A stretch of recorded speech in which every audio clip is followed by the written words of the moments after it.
Hello and welcome to another episode of Feeding Fatty. I'm your host, Roy. I'm Terry. So we're the podcast, we're journaling, or we are kind of chronicling my journey through the health and wellness, trying to become more healthy and have more wellness through nutrition, physical fitness, mindset, just, kind of well-rounded, well-balanced, as we're not necessarily, doing anything that's off the charts. And from time to time, we also bring guests that are professionals in this field. And today we're fortunate enough to have Cheryl McColgan with us. She is the founder and editor of Heal Nourish Grow, an ultimate wellness, healthy lifestyle, and advanced nutrition site. She helps others develop the confidence and habits to create lasting change and greater health by sharing her wealth of knowledge and over 25 years experience in psychology, addiction studies, fitness, nutrition, yoga, health, and wellness. Cheryl, thanks so much for taking time out of your day to be with us. We certainly appreciate it. Yeah, thanks so much for having me. You bet. If you wouldn't mind, tell us a little bit about your journey. I know that, we've talked a little bit about in 2006, you kind of came to the low carb and keto after, some a particular time in your life. So if you could just give us a little background on that, that would be great. Yeah, I think it's actually 2016 or something like that. Oh, 16. Oh, yeah, no worries. I'll give you the time frame just because some people like to know how long you've been doing this, because Right. a lot of things you hear in the media is like, is low carb and keto, is it really sustainable? Well, I've been low carb for 5 years at this point and keto for 4, so I would venture to say it's pretty darn sustainable. But how I got into it from a health perspective is I had, like everybody getting a little older, was working a really stressful job and was starting to put on some weight. And I was not super happy about that because my whole life I've been focused on health and wellness, right? And I wasn't really eating anything substantially different or doing anything, but I wasn't sleeping well and I had a lot of stress. And PS, for people out there, if weight loss is a goal, getting stress and sleep under control is a bigger component of that than anybody likes to talk about or wants to think about, but it is. Oh yeah, don't we know it? So anyway, once I started kind of digging around and I'd done it all at this point. So I'm going to be 48 here shortly. And I grew up in the 90s where it was a low fat craze still. And, all through my teenage years. And I don't think I ever touched butter for years and years and years because I was so, low fat. And then I was vegetarian for 7 years. So every time I would come across a paradigm where I thought it was, the healthiest thing, right? I would do that, and I'm pretty committed, so I do it for a while. But I think one of the benefits is I'm also very science-minded and open to learning about new things. And so whenever I'm faced with new information, new studies, new research that kind of goes against what I might have previously been doing, I'm willing to take that on. And so when I started reading about keto and low carb. And, when I first started, there wasn't nearly as many resources and things as there are now. But I read enough that it convinced me that, yeah, this is what I need to be doing. This makes a lot of sense if I think about it in, how we eat or how we should eat from an evolutionary perspective. It made perfect sense. And so I kind of just jumped right in and really quickly started feeling a lot better, lost the weight that I had put on, had a lot of really amazing brain benefits. I actually think that's one of the biggest reasons that people should, be watching their carb and sugar intake, is because the long-term effects it can have on your brain. So I don't know if that answers your questions. That's how I got into it. And I taught yoga for over 10 years and was a runner and all this crazy stuff. So all this health and wellness stuff has just been a part of my life for really, my whole adult life now. And didn't you have a health issue as well?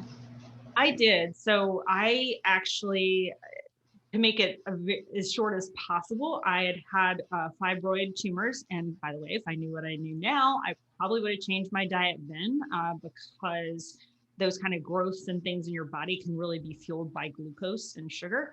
But I had a ton of fibroids, a lot of pain, ended up having a partial hysterectomy. And then a few years later, started having some more problems. And long story short of how they did the surgery, the fibroids ended up implanting all over my abdomen. So then I they thought I had cancer for a while. I had to live for 2 months thinking I had cancer before I went to the Mayo Clinic, and they took them all out. Thankfully, no cancer. But it really was a huge wake up call. Like I said, I'd been involved in all these health and wellness practices for years and years for up to that point.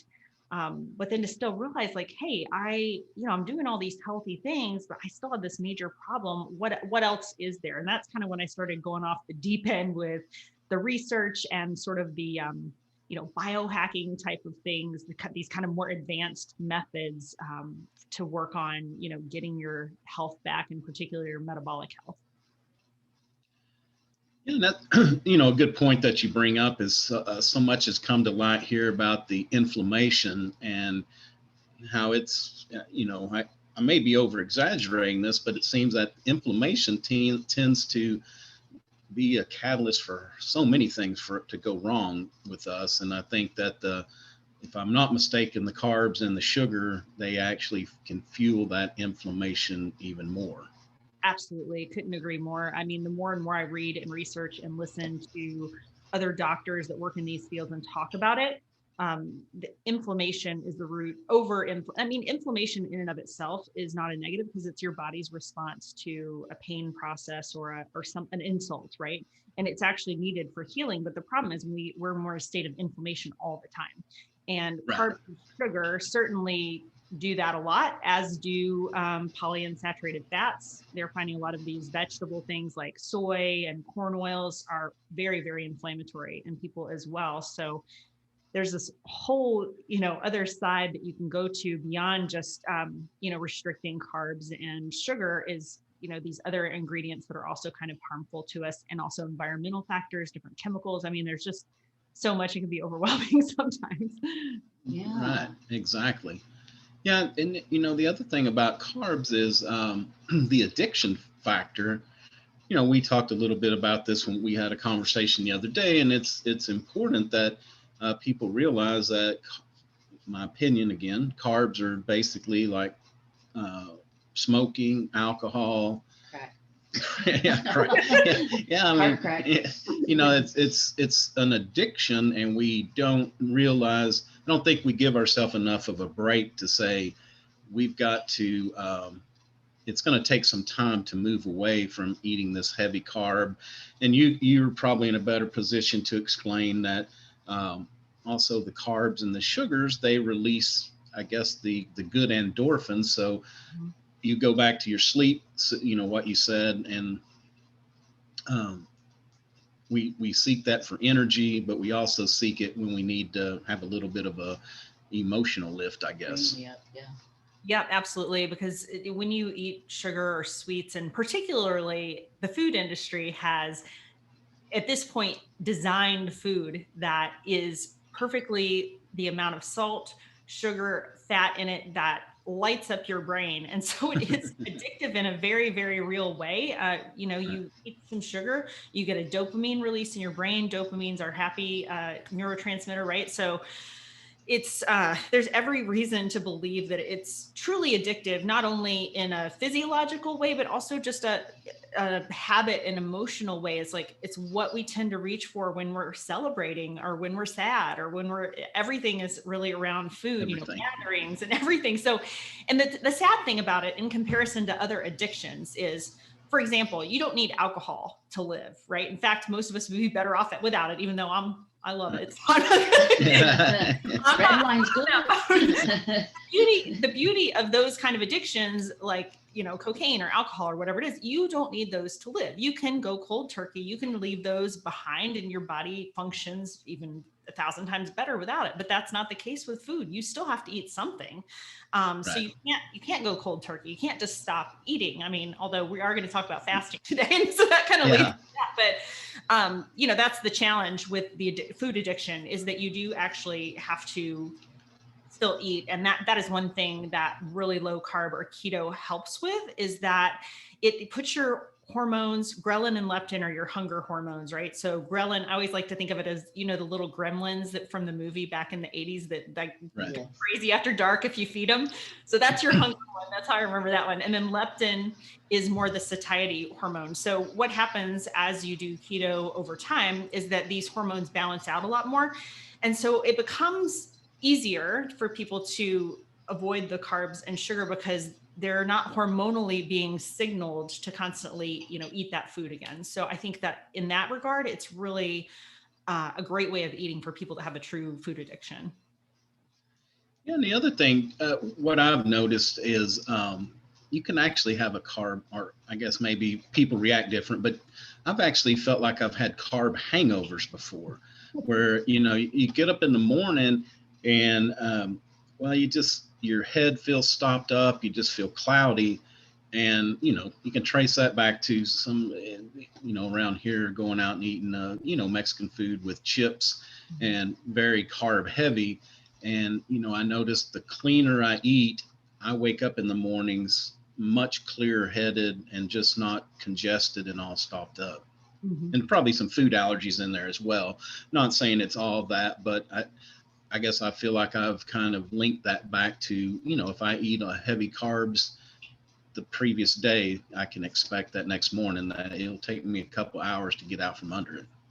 Yep. I've definitely heard the same thing from other people. And I think everybody is a little bit bio-individual. And so somebody, maybe if you eat a whole food carb, like sweet potatoes, for example, might have a different effect than some of the more processed things.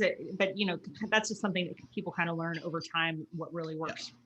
Yeah. But in general, I would say people do better with anything that's whole foods, even if it's more carby, that tends to agree with people's systems a little better.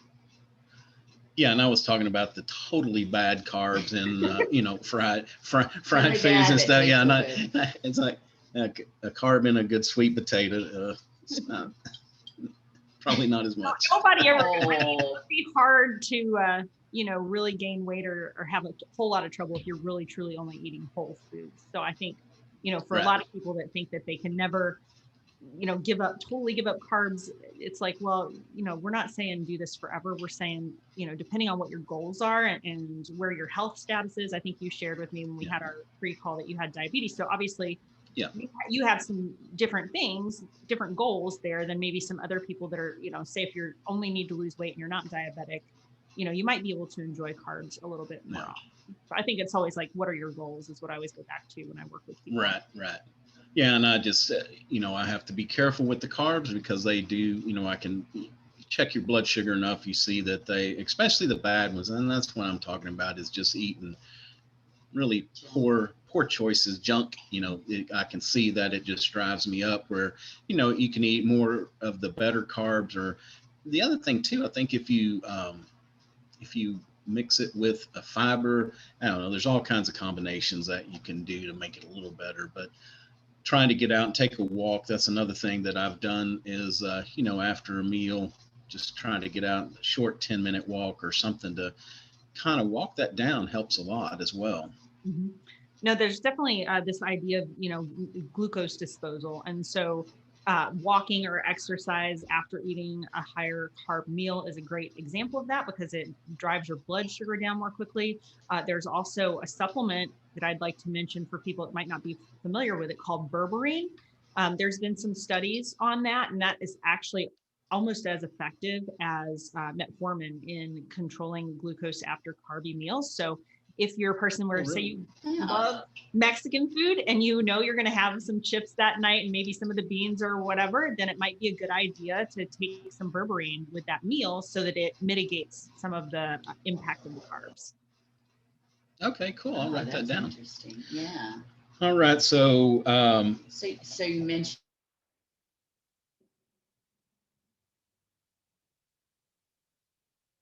I can't hear. I think you might still be muted. I can't hear you, Terry. Uh-oh. It looks like we've lost. Can you hear me? I can hear you now, and now I can hear Terry. Can you? Okay. Oh, whoa. Okay. I didn't hear that whole part where you got all excited, and I was like, I was like, I was like, fasting. Yeah. So can we talk about the benefits of fasting? And then there's so many different times, from 4 hours to 12 to 16. And then you said 60 the other day and my eyes almost popped out of my head. So can we talk about that? Absolutely. And this is one of the things I'm most passionate about for a variety of reasons that we'll probably get to at some point. But I really feel like it's one of the most powerful health tools that we have outside of your diet. So if you have somebody that's really resistant to ever, going low carb or really changing their diet, if they can just incorporate fasting, it has got a huge impact. And the thing is, it's slightly more challenging when you aren't eating low carb to fast because you haven't evened out that blood sugar. So you're going to have those spikes and you're still going to be getting all these hormonal signals to eat, which makes it just makes it more challenging. Once you become low carb and you've done it for a long time, your body becomes what we call fat adapted, which means it's very trained and all of your metabolic processes have upregulated in order to be able to use fat for fuel. And so if you don't eat, that's fine because your body has, even the thinnest among us has a ton of body fat that you could live off of for days if you needed. So I think it's still doable. I've had plenty of people do extended fasts that are not keto or not low carb, and it's just, they can do it. It's just more challenging. So before we get into the different types, like you said, though, I kind of just want to touch on this idea of why fasting is so powerful and also why low carb. So there's pretty much. I was going to Amazon here. Gosh.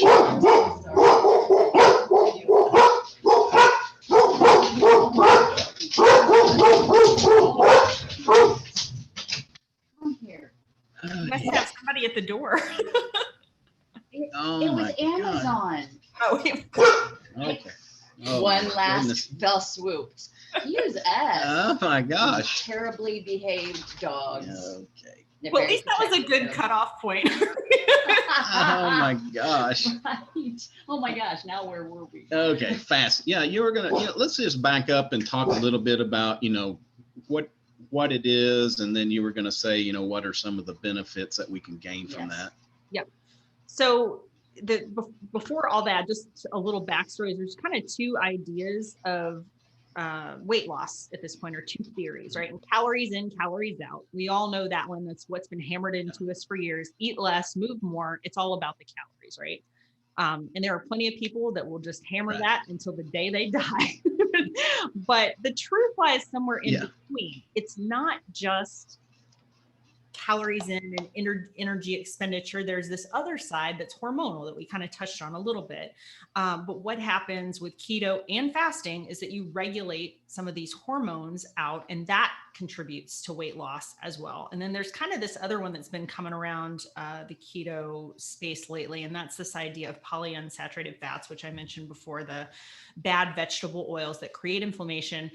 They actually, the two guys that do this are super techie and super scientific, but I'm going to say it in the most basic way. It basically mucks up your mitochondria. So your mitochondria are the part of your cell that generates energy.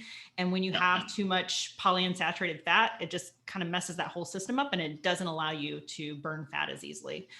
So there's a combination of factors. It's not just move more, eat less. That's not the end of the story. There's sleep, there's hormones, there's all these things that we've already talked about, right? But as far as the fasting, why fasting helps in this process, of course, because you're not eating, you're reducing calories. So if you believe in the calories in, calories out, yes, you're going to lose weight for that because you're going to eat less food.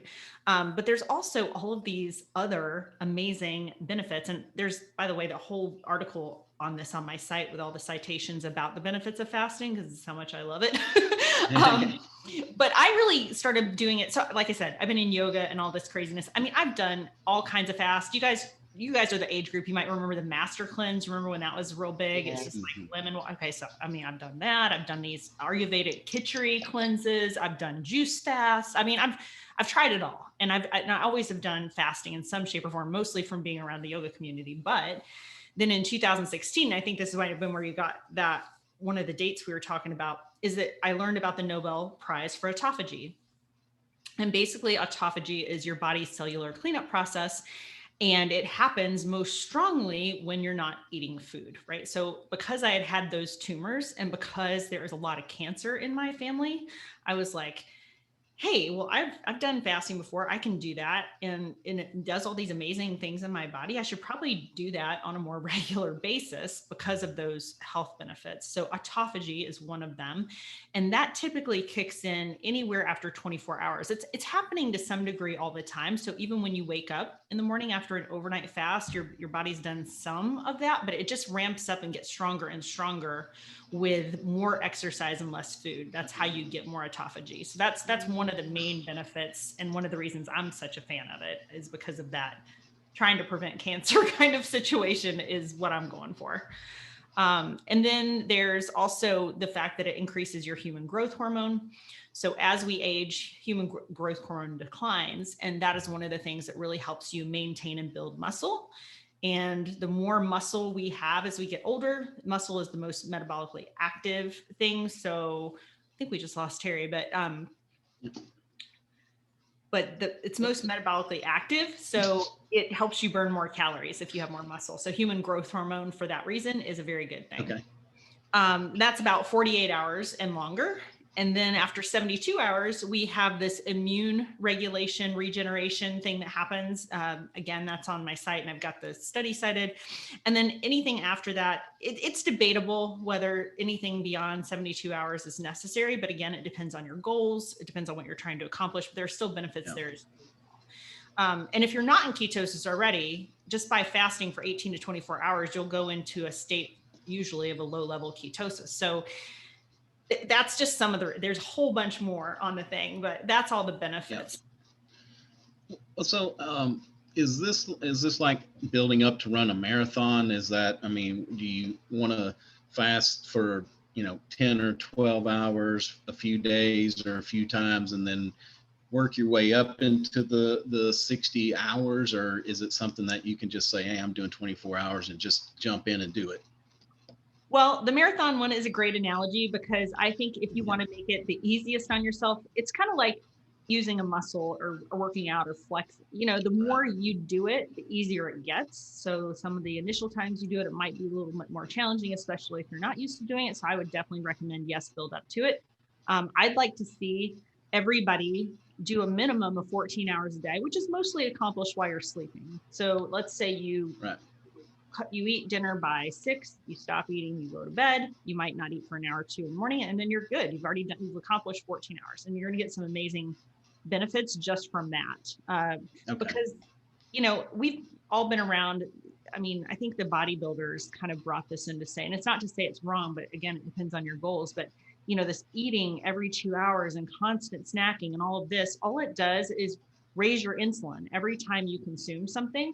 And if you buy into this hormonal theory, all that's doing is creating those crash and burns all day that stimulates hunger, that creates all these metabolic effects that are not beneficial, basically. So if you can get a solid, 14 hours without consuming anything, that's an amazing start. And you can, like I said, do most of that while you're sleeping. So it's really, for most people, is not that challenging, except for the not snacking after dinner. I know a lot of people like to do that. So yeah. She's talking to me. Yeah. That's my, the evening, and this is a bad habit I developed years ago, but that 9, 10 o'clock at night, if I don't go to bed early, then all of a sudden, I'm wanting to go up to the convenience store, and I tell Terry, I said, I'll go up there for you. If you want a candy bar, I'll be glad to go up there and get that for you. It's always right. You want one? I'm just going to talk about the low carb.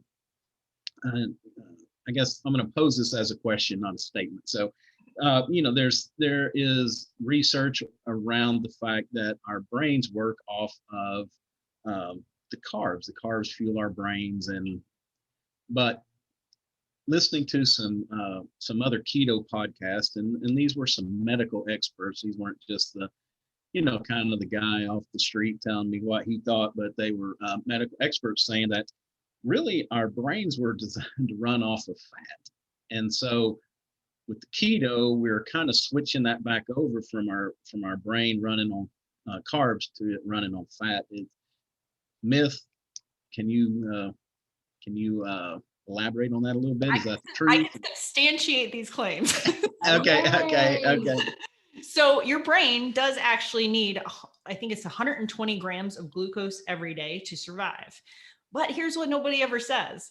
Your body can make all of that glucose. You don't have to consume 120 grams of glucose, because think about it. If that would have been the case, we'd all be dead. We never would have evolved if your brain couldn't function without carbs. So that makes no logical sense.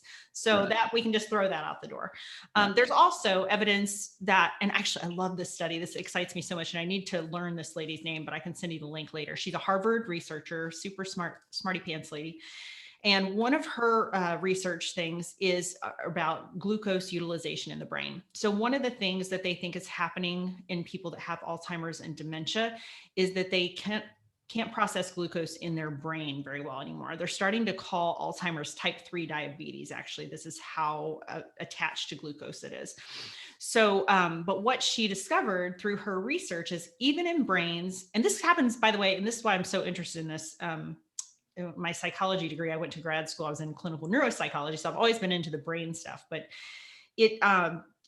your brain never loses the ability to use ketones for fuel. So even if you get a brain that's like a dementia brain that has already had some neuronal die-off. So if you remember back to high school science, like the neurons kind of come together and there's a space in between. But anyway, the neurons are what helps your brain communicate basically. And those die with dementia or get damaged. And they can't use glucose anymore because they've been so abused, but they can always still use ketones. So I just think the implications for that are amazing, because at this point, they really don't have any good Alzheimer's drugs. And so if you look at, that's for an extreme example, but if you look at the rest of us who we just have an aging brain, that this happens a little bit naturally over time, that your brain, is not quite as quick and we can't remember quite as well. Well, some of that could be because of carb problems over the years, right? So both my husband and I have both found this. He keeps saying that he feels like his brain just keeps getting sharper the longer that he does low carb. And then we both use a little supplement in the morning that goes in our coffee that has MCT oil in it. And MCT oil actually helps your body produce more ketones. Probably the caffeine is obviously giving you a little jolt too, but the clarity that comes when your brain runs on ketones is just amazing to me. I can't describe the difference.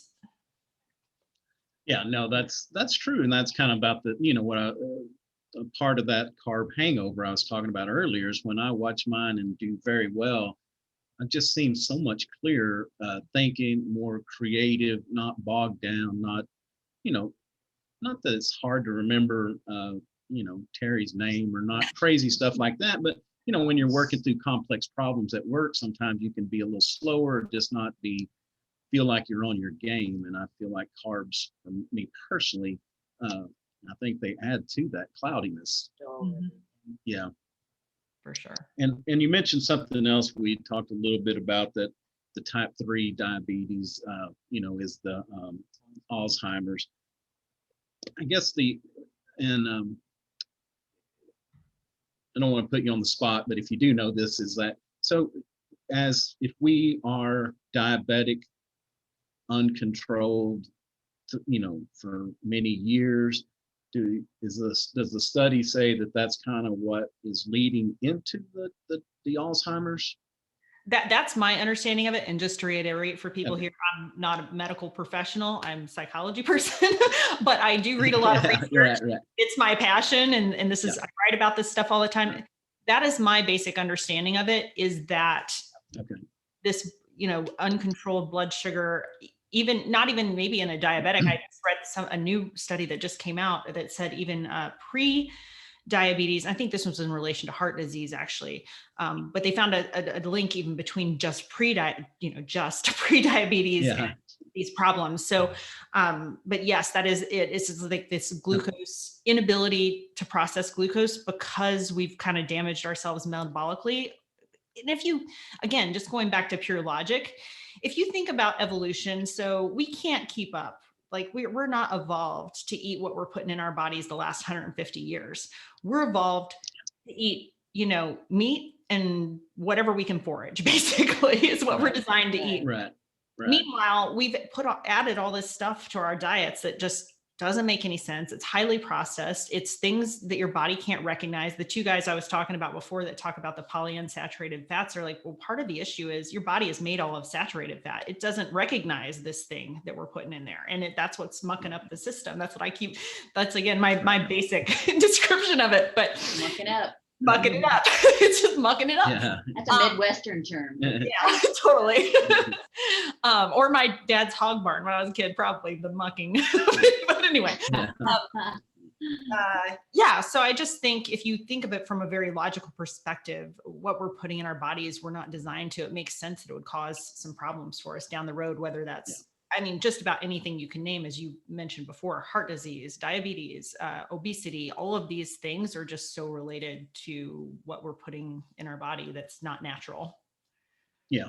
And I guess the point I was hoping to make with that is that if you're not worried about losing a toe or losing your eyesight and all the other complications that go along with diabetes, this new, link between diabetes and Alzheimer's, that is kind of a life sentence. And hopefully, if you do have to struggle with it, it's later rather than sooner, but we don't get to make that choice. And so I guess that just, you just kind of drive home that, the importance of making sure that if you are diabetic, your sugar's under control.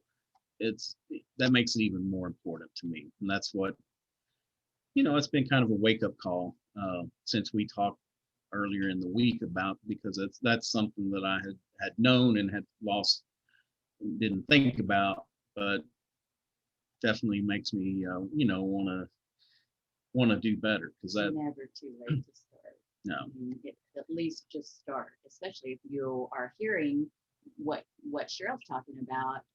I mean, the Alzheimer's part's scary. That's the one thing that everything's scary, but when you age, but losing the brain function and all of that, and forgetting who your family members are and all of that, that's a really scary thing. And my dad had it for a good 10, 12 years. And he passed away about 5 years ago, but it was just a sad thing to watch. And all of his siblings he had 4 siblings. All of his siblings had, I think one had dementia, the rest of them all had Alzheimer's. So it's a real thing for me, for sure. So keto's sounding really good right now. Well, the other thing, I hate to belabor the point, but since we kind of came here, the other point about this is the well, it just slipped my mind.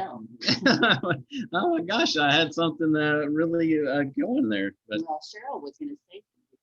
Go ahead. Maybe Cheryl, she's young enough, she can remember. Well, I don't know exactly where you were going with that, but I guess, I think sometimes when I talk about this stuff, I get really worried that people would just think, well, it's all doom and gloom, and what the hell can I eat?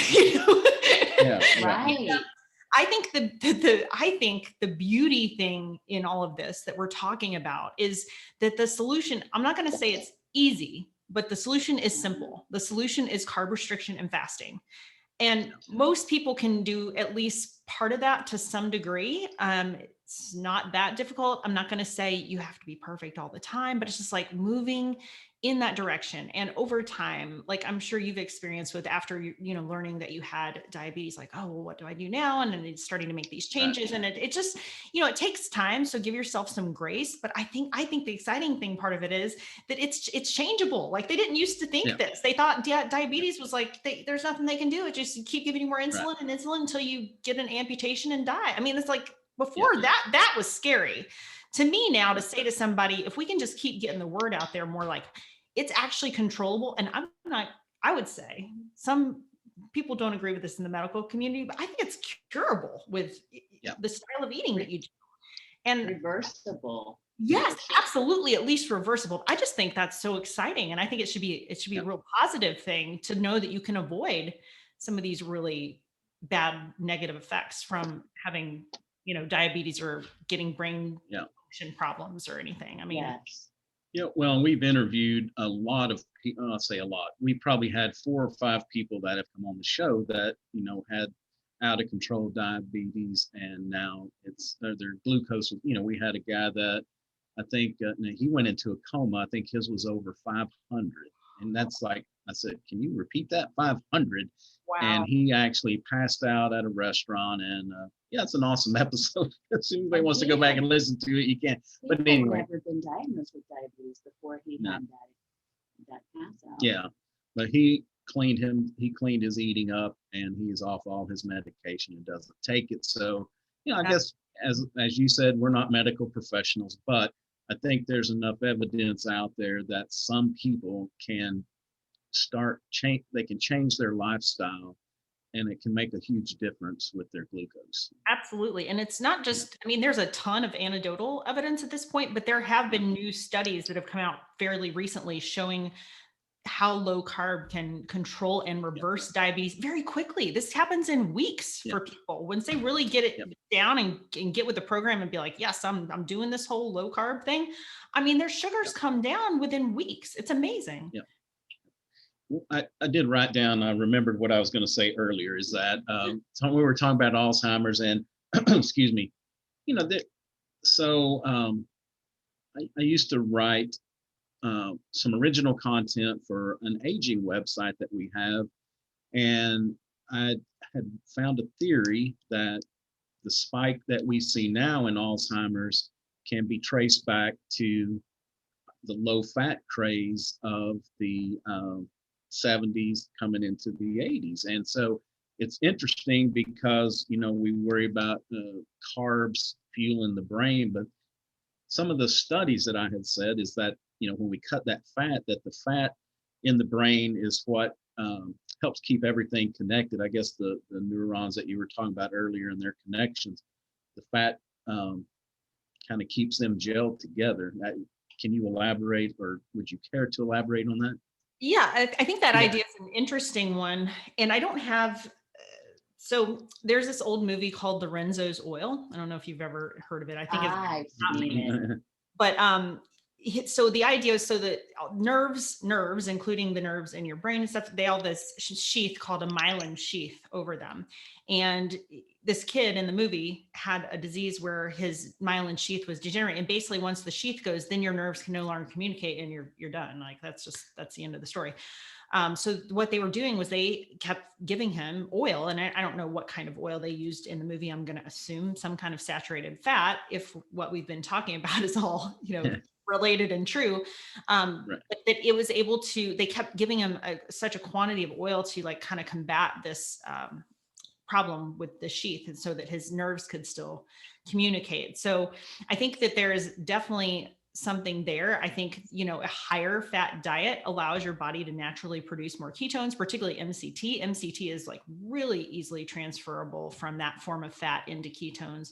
And my own personal experience, I said, growing up when I did the whole low fat thing, I really struggled with depression and anxiety most of my adult life until I went keto. And, now I'm liberal with the saturated fat. And my brain just, I think, dual purpose, I think, because of the ketones themselves acting in my brain, but then also, additional fat in my diet, I think is just healthier for you on so many levels, especially for us as women. You really need a proper amount of fat in your diet to produce good hormones. And it wouldn't surprise me if all that, fibroid problems that I had in the past had to do with, my hormones being out of whack because I didn't eat any fat. I just think that's so silly that we still try to teach people that that's a reasonable thing to do. It's not. Being low fat is very difficult and very harmful. Yeah. And there's a study, there's some studies that are going on. It was a very limited, the story that sparked the studies, let me put it that way, is that a lady, her husband had Alzheimer's. And, one of the Alzheimer's tests is that you draw the clock face and have the person, try to put the 1, 2, 3, 4 around and see how it. And so anyway, this guy's initial clock was like all the numbers were down at 5. And I don't know why she started doing this, but she started giving him 3 tablespoons of coconut oil every day. And after about 6 weeks, he was able to pretty much label the clock correctly. And I want to clarify this by saying one person that I know of, but there was a doctor, a research PhD, that came out and talked to a group of us, and she said that there was enough evidence that there were 3 or 4 longitudinal studies that were launched because of that, because I guess there's more evidence that they may help, but again, we get back to the fat in the diet, and there's ways to mix it in. You just have to be careful because it's very high calorically, and so it's about 130 calories per tablespoon. But we mix it in our smoothies and try to use it in different ways, to hide it in food as we go through our day.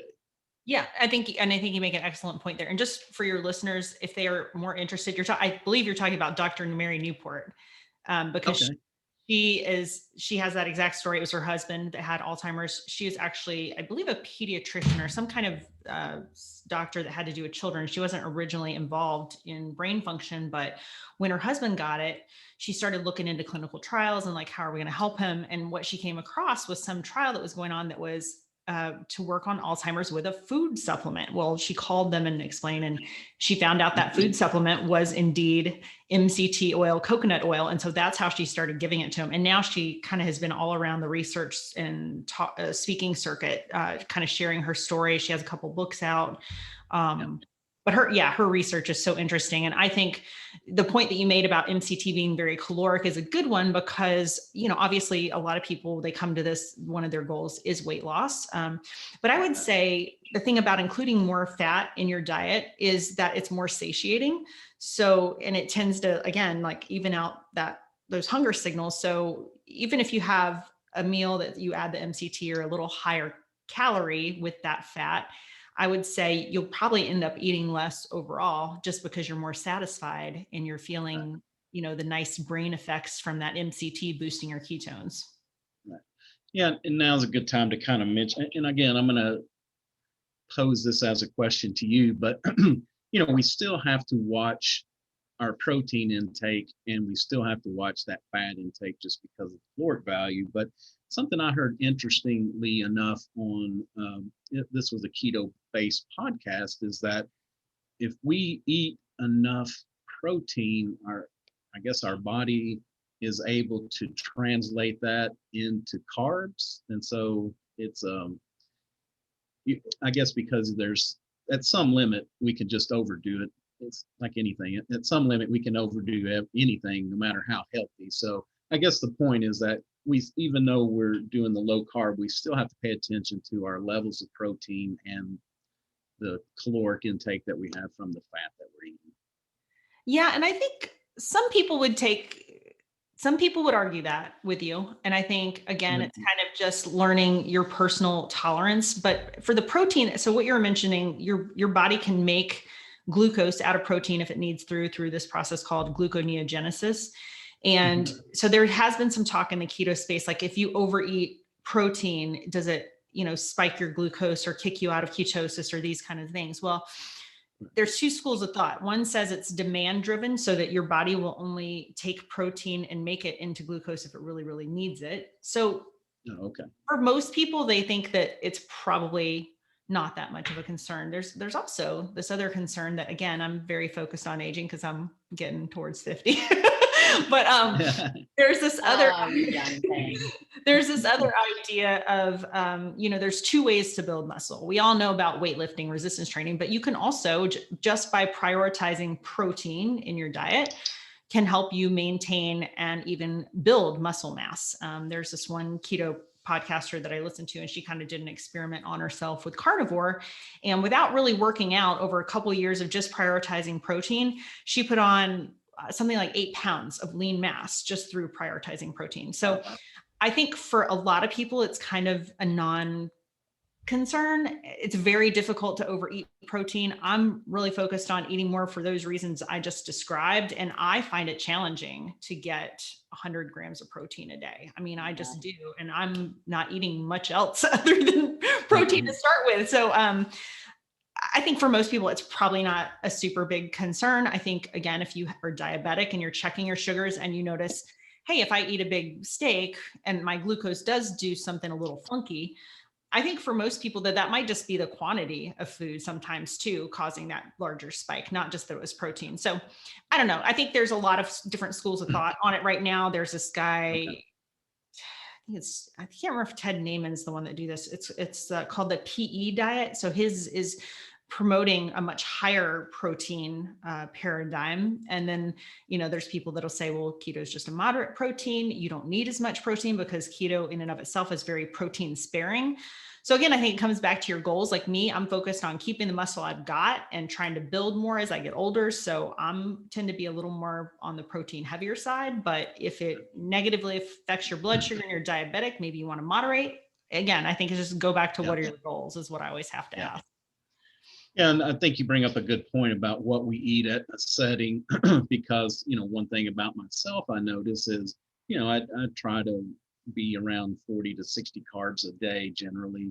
And if I eat all 40 at one meal with the big old baked potato and some bread, of course, I see that the big spike. Whereas if I would just spread those 40 out over, a day's period, doesn't have near as much effect. So I think that's a good point to bring up is while we can have a lot of things, sometimes it may be the quantity in which we eat them, or the other part of that is eating a big carb heavy meal right before bed, eating and then going to bed in a couple of hours. So at least, for me, if I eat those carbs earlier in the day, it gives me a chance to burn them off. And so what I try to do is eat, heavier carbs in the morning and just try to taper those off as I come through the day. Yeah, that makes a lot of sense. Yeah. All right. Well, Terry, do you have anything else? Well, I just wanted to make sure to mention that you have some delicious looking recipes on your website. Also, is a pistachio crusted. Is it cod? Yeah, that's a good one. Oh my gosh, I have some mahi mahi. Could I do the same thing? Maybe? I would totally do it with the mahi mahi. It's really quick and easy too, because especially when you get a cod loin, they tend to be pretty thin, so they can be cooked really quickly. But when I make recipes for the website because that is part of what I do. But on a day-to-day basis, I'm super boring with my food, and I actually think that a lot of people want to overcomplicate low carb. It's just like pick a protein, pick a low carb veggie, put some butter on it, some little salt, you're done basically. So, all the recipes are great and nice, and I have a lot of fun doing that. But I think, for the day-to-day basis, it's like, just don't make it too hard for yourself. Just, go for the easy things like a, chicken breast and some whatever, or a steak and some Brussels sprouts or whatever it is, Yeah. And even when you go out to eat, one thing that, I found over time is that even if you don't see the straight chicken breast, the grilled chicken breast on the menu, typically one of their meals has something that includes a grilled chicken breast that they do something else with. If you just ask for it, they are more than happy to just bring you some, the grilled chicken breast and some cauliflower or some, broccoli or something like that. So always ask. Don't not go out and have fun just because you think that you can't eat at the restaurant you're going to. Yeah, actually, this is the easiest way of eating I've ever done. And I eat out a fair amount. We try not to do it too much, especially with this whole polyunsaturated fat thing. Because that is the one challenge in a restaurant is they're always going to have soy oil and corn oil and all this crappy oil on stuff. But I will say, like, it was, it's about 10,000 times easier than being a vegetarian trying to go out to eat. Right. Oh gosh. Right. Well, we have taken a lot of your time. It was such a good conversation. I apologize we've so far over, but a lot of great information. So if you don't mind, well, first off, before we go too far, what is a tool or a habit, something that you do every day, personal, professional, that adds a lot of value to your life? Well, couldn't do without. I would have to say, well, I have a lot to say about this because I actually have this whole article about 5 things you need to create better habits. So if anybody wants more, I'll keep it to 1, Okay. but if anybody wants more information on that. But I would say the thing that I personally feel like is good for me every day is the intermittent fasting. I generally try to keep my eating window to 6 to 8 hours a day, which means I have a 16 to 18 hour fast every day. So I'll typically try to be finished eating by 6 p.m. as often as possible. Sometimes it goes a little later, but, and then I'll just, do my routine in the morning, have a little fat in my coffee. The idea, so a fast for autophagy, you really don't want to consume anything. A fast that's more just for keeping your insulin balanced. If you want to have a little fat in your coffee in the morning, that's fine. It's not gonna, the whole conversation about breaking your fast is another whole long conversation. But Okay. so I like to have little fat in my coffee, and then that helps me extend my time to my first meal. So then I'll eat around noon or whenever I start to get hungry. But I just think that particularly in that morning hour, so you've had your overnight fast. Your brain is, like you said, what you've experienced. It's like the opposite of when you have that carby meal the night before. You stop eating at 6, you don't snack before bed, you go get a good sleep, you wake up in the morning and you're like, your brain is like, I'm ready to rock this, and I have that little coffee with my fatty thing in it, and I'm like, get so much production and work done in the morning. So I think for me, that intermittent fasting, I know it's good for my health, but it also makes me more productive. So that would be my thing. I'd say that. Okay. Yeah, and the coffee. What do you have in your? I used to drink something in my coffee. It's kind of like butter, but it's really solid.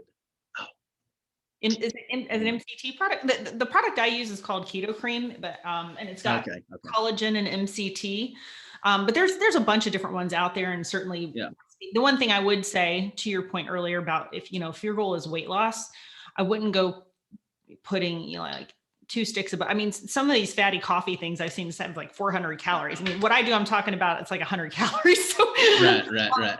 But I would be careful with that as far as like just caloric dense. But they are delicious, these fatty coffees. Yeah. And I can't think of, I can't think about. Yeah, this is like a butter ghee. Yeah, ghee. That's what they used. What one of the keto podcasts that suggested is have a little bit of ghee in your butter. A little ghee in your coffee and your butter. A little ghee in your butter. I like that too. Yeah, try that. All right, Cheryl. Well, tell everybody who is your client, what can you do for them, and of course, how can they reach out and get a hold of you? So I do health and wellness coaching. Of course, all of the content that I create is available. Well, most of it is available for free on my website, healnourishgrow.com.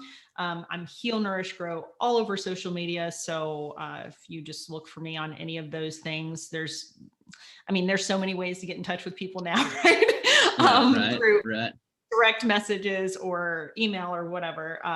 But I look for people.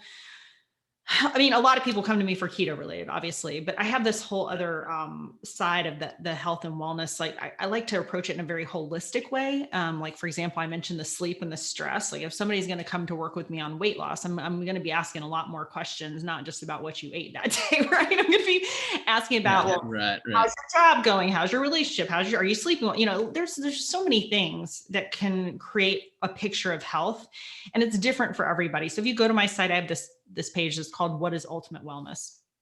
Okay. And that's part of my, hashtag that or my tagline that you said on my website. And that is to say that it's different for everybody. Like my personal version of ultimate wellness is going to be very different from yours, very different from Terry's, very different from everybody. So first, part of the thing I like to have people do is, identify some of their core values and goals and things like that. And so, so the people that I'm working with, generally,